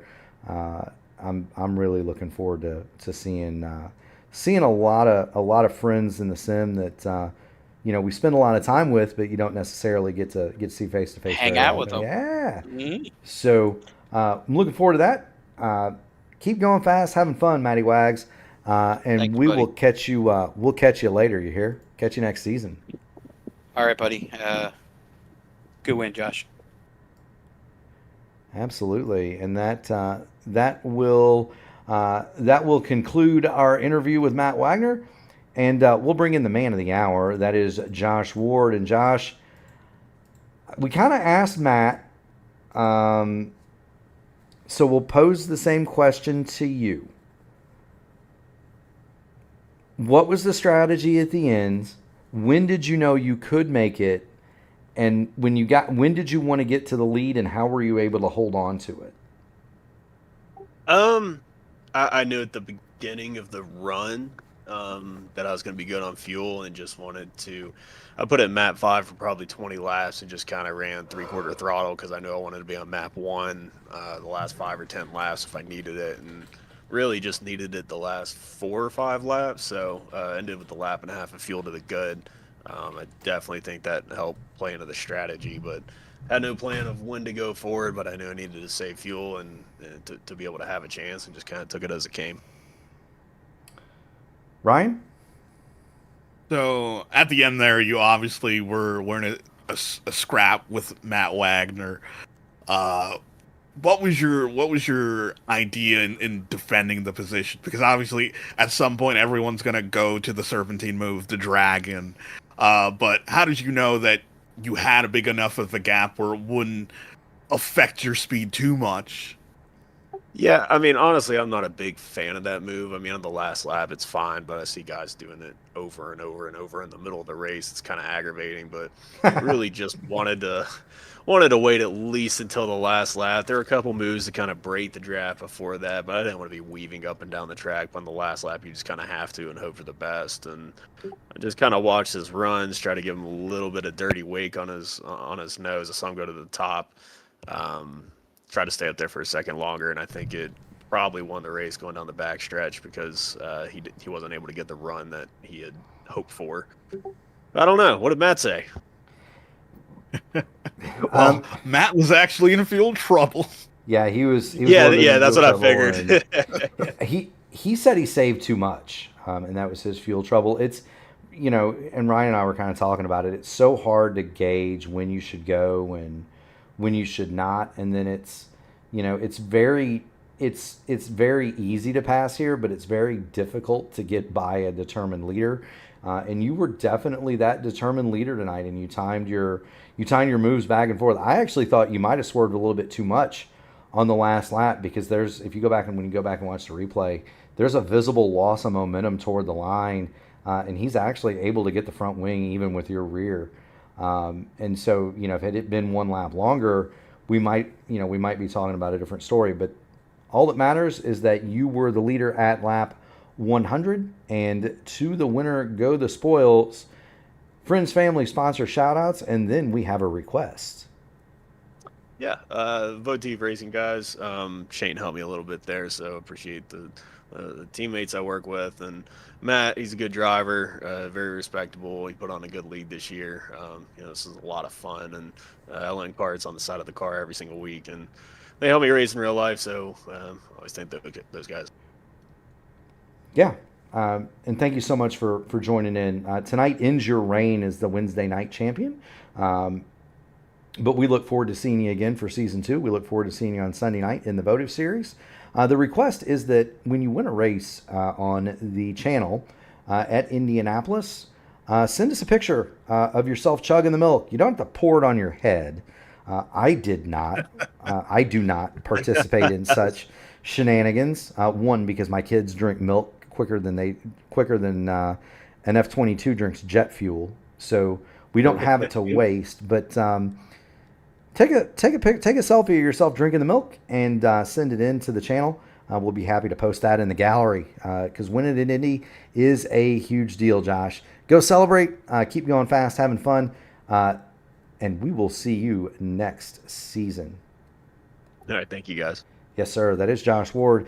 And we've got one more. Since it is the final race, we are going to bring up the series champion, that is Kyle Clintworth. Clindy, not the result that you were hoping for tonight, but you did lead a ton. You've wound up 8th in the race. Kind of talk to us about the run. You've been in them where you were the saver. You've been in them where you've been the gasser. Obviously this one didn't play out kind of how you thought, but kind of walk us through your decision-making process.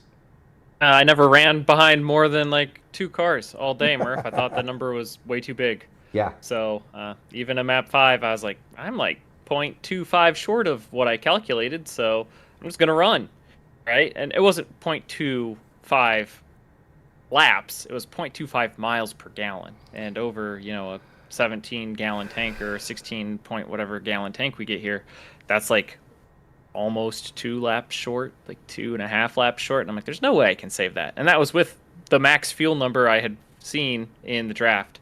So I just decided to go and got a caution anywhere at the end of the race. I would have fresher tires and more gas and just be able to race past those guys in map 1. So that's why I kind of split that last stage in half in 19 lap chunks.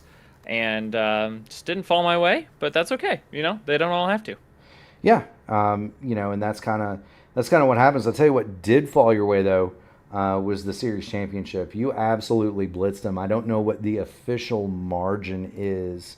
I have not looked at Sim Racer Hub yet, but you had a huge lead in this championship coming into the race. I believe you were up 95 points, and so dominant, 7 wins out of 12 races. Alexander Miller had trouble, so it would not surprise me. If the official margin here is something over 100 points, which is huge. You've got big plans for this weekend. Gonna run some more rectangle. Yeah, I've got 2,500 miles of rectangle to run this weekend. I've got 500 miles tomorrow in the ERL Warriors for Peace Indianapolis 500, presented by Rebelist Photography. And then I've got 4 Indy Fixed 500s. I'm definitely going to run both of the broadcast events if I qualify for top split. If not, I was sitting 18th this morning on the Q sheet, and I think I'm down to 62nd or something. So, yeah, there was a whole bunch of heavies. I was in the top. I was like right about 50th at noon. I came back and looked at it before this race, and I was 102nd. So there were some heavy times that came in, I think, from Europe. Yep, I've got to quit my job, I guess, and just run every single Q split every single hour. But, we were kind of talking about that. We will see. We were kind of talking about that, you and I and some others, how psychological Indy is. I tend to be, and Ryan, maybe you can chime in here, because I'm, talking to Clindy is a preview of what we're going to see this weekend. Indy is very psychological as a track. Like I was saying earlier, for whatever reason, the more I grind here, the slower I go.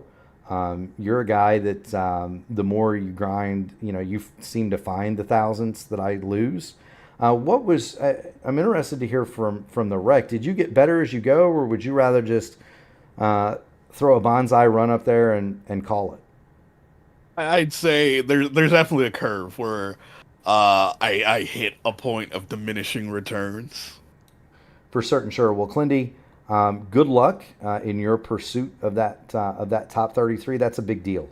There are more than 10,000 people that attempt the iRacing Indy 500, and to be in that top 33 is, no matter where you finish in the race, is pretty special. So good luck in your pursuits. I'm sure we'll talk more this week. Get a pair of gloves because your hands are going to be wore out, and good luck. Oh, thanks, Murph. But before I go, I just want to say thanks to Matt Wagner for putting on the Horizon Series, and I'm thankful to be the champion and very glad that we had some fun competitive racing this season. And just shout out to all my sponsors, the Votive Racing League, Techtopia Systems, and Segerman Farms. So I can wish you good night. Absolutely, Clindy. Get out of here. Enjoy it, my friend. You're the fastest man on Wednesday nights. Not tonight, but over the season, yes. Yes, sir. That is Kyle Clintworth. He is the fastest man on Wednesday night in the Horizon IndyCar Series. And Ryan, it kind of ended up not in a way that we thought. We had a great duel for the lead, but not involving the series champion. We had about 10 different fuel strategies. In the end, it came down, as it always does in Indianapolis, 50 thousandths of a second. Josh Ward, the winner. Matty Wagner comes home with the silver medal, and Mason Mitchum, the bottom step of the podium, in third. What are your thoughts as we close out season 1 and head for season 2? Well, I'm glad we got the ending that we did today. It was everything we could hope for a race at Indianapolis. Next season, it'll definitely be interesting to have that curveball tossed in of road course races.